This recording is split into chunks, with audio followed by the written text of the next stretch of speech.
Chapter 10. What? Why are you coming here? From where Belsac was lying, he jumped up and screamed. One voice is roaring. It seems quite surprising, but I have no intention of answering. Florentia? If the room wasn't quiet, I heard a voice, so soft that I would not have heard it and missed it. It was Lorraine, who was looking at me with only his head in the vicinity of Belsac. Ah, I was embarrassed and paused for a moment without knowing it. It's been a long time since I've seen Lorraine. Lorraine, a flower that was so fragile and delicate that it seemed to be from the same shape as Belsac. As soon as she reached adulthood, she was married to a man with a large age difference through the arrangement of the Empress. People said it was a successful marriage business. Although the nobleman was old, he was a hero who fought valiantly in the war, and he will soon inherit the title of his father. No one knew how quickly a flower that fell alone in her husband's estate far away from Lombardy, which is right next to the emperor's commandment, will wither. It turned out that the husband was not a person who was attached to the family enough to take care of his young wife, and the servants of the house disregarded Lorraine as a pretext for this. When Lorraine asked for help from her family, it was after Vis has already had a business with her son-in-law. The answer that came back from her trusted parents was just saying, "Do better." So Lorraine dried up and soon returned to the dirt. Too young at a young age. Lorraine, who cried after the wedding, saying that he did not want to leave Lombardy, was the last image I had ever seen. Are you taking classes now? Although she is 5 years older than me, the image of holding a large doll tightly was the image of a young lady of a noble family who grew up looking only at beautiful things. Yes, I came to take the class from today. I nodded and answered Lorraine's question. Belsac groaned as if he was upset at my answering Lorraine's question and ignoring his question. Lie! He stepped up and acted as if he was going to do anything right now. But all he did was walk away and bark like the king. Liars! Something like you is taking classes. This made it clear. Belsac was still less beaten. Will I have to wait for the mouth that only learns bad things from adults to say a few more words? What's like me? I asked, as if provocatively. Something like you. Lo, shall I reach grandfather? When the word grandfather came up, Belsac combined and shut up. Last time the grandfather told you not to look at me again and say that I'm lowly. Are you breaking it now? I heard it from my father. Grandpa called Belsac separately and scolded him. Belsac. With a smiling face, I deliberately approached Belsac. There are so many books here, right? Oh, Belsac seemed to be frightened by the books scattered here and there. Yes, it's a book that will become a weapon when it comes to my hand. I struck a final blow on Belsac. Shall I go and talk to Grandpa now? No. The guy who retreated and frowned behind the stumbling movement eventually turned around and stomped back to the place where he was lying down before. Oh, of course, he couldn't beat me, so he didn't forget to kick the innocent doll nearby. Yes, where are you going to go with that personality? Still, I sighed. It's saying that I was fortunate that I had defeated the puppy I was trying to tackle. It was Gilio and Myron sitting side by side the window. The two were 11 years old this year and were the sons of Aunt Shannonette, the eldest of my father's sister. Yes, why are you looking at me like that? It was embarrassing. Actually, of my cousins, these two were the least informed. Since they are identical twins, they always fall into their own world, so they have no interest in the world around them. If my cousins other than Lorraine ignored me, these kids were completely indifferent. It's a level of indifference to the extent of seeing me being bullied and crying and walking by the side without changing their expression. Moreover, there has been no traffic at all since Shannonette's divorce, and the two left with their father for the Scots family. No more using Lombardy's surname, and even becoming Gilio Scots and Myron Scots. His handsome appearance and early knighthood seemed to make him quite famous in the social world. But it was a different world story for me, who was busy working.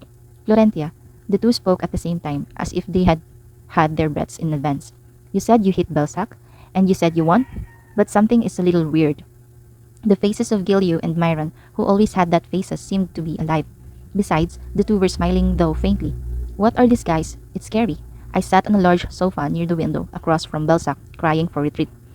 Most of them are young people using this room, and I liked the fact that it was a low-rise chair that wouldn't have to climb. At that time, Gilio spoke to me, tapping the window sill.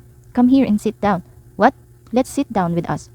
Myron received the word. The two men's golden hair shone brighter in the sunlight from outside.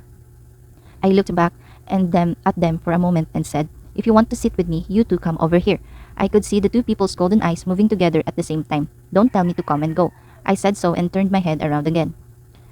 I don't remember them being mean to me, but it was because I was in a bad mood. I felt like I was trying to get someone out with a single word. Lombardy's children are very proud, so Gilio and Myron will soon become angry like Belsac. Dump. The sofa where I was sitting shook a little. What? What is it? Suddenly, two people came to this side and sat down as I said. It is also on both sides of me. If you want to sit down with Florentia, come here. So you're here, Tia. Yes, yes, let's call it Tia. Yes, let's do it. They like it with a laugh, after exchanging words like comic stories. I don't know their mental world. I shrugged. I want to sit together, but I can't ask to sit somewhere else. It was when I gave up halfway. The door opened and Clarivan entered. Everyone is here. Then I'll start class. Huh? Just like this? I looked around in embarrassment. However, everyone except me has no signs of embarrassment. But there are no books, no pen. At that time, the paper and writing instruments placed on one side of the room caught my eye. Does it mean to take it if necessary? However, the other cousins were only looking at Clarivan empty handed. Let's notice it. I hugged the cushion and looked at Clarivan standing in front of the board. From today, we will learn about commerce, one of the important businesses of the Lombardi family. Oh, it's a commercial. Interesting. That's how the full scale class began, and I was embarrassed. Commerce means, behind Clarivan's quiet voice, there was a sound that lingered like background music. Kurpoe, oh yeah. It was Belsak's snoring sound, scattered across the sofa. It's not that loud, but it couldn't have been heard by Clarivan. I wanted to wake you up at a glance, but I continued the class as if I had never seen it again. At that moment, I felt a little chicken meat growing. A teacher who is scolded and forced to teach is rather affectionate. Clarivan didn't intend to force a guy who didn't focus on class like that in the first place. Leave it to sleep without waking it up. But it will be on the report after class. I felt Mayron, who was sitting next to me, lost interest in class and opened the book next to me. At that time, I could see Clarivan giving a short glance towards him. You are seeing it all. I quickly fixed my posture, and I started showing I'm listening hard, with my whole body. I opened my eyes, poop, and sometimes my head nods. At first, it was acting, but afterward, I took a class with great concentration without knowing it. It may be a boring lecture for young children, but it was an interesting class to feel Clarivan's profound knowledge of commerce. Okay then, today's class is pretty good. I forgot about the passage of time and concentrated on it, so it was over. Feeling a bit of regret, Belsac, who had fallen asleep, woke up with his eyes open and brushing his saliva. You hear the sound that class is over like a ghost. I have special homework today. Homework? Lorraine, who had just gotten up with a doll, asked back in surprise. As if homework wasn't common, Belsac as well as the twins were surprised. The deadline is until the next class. Homework.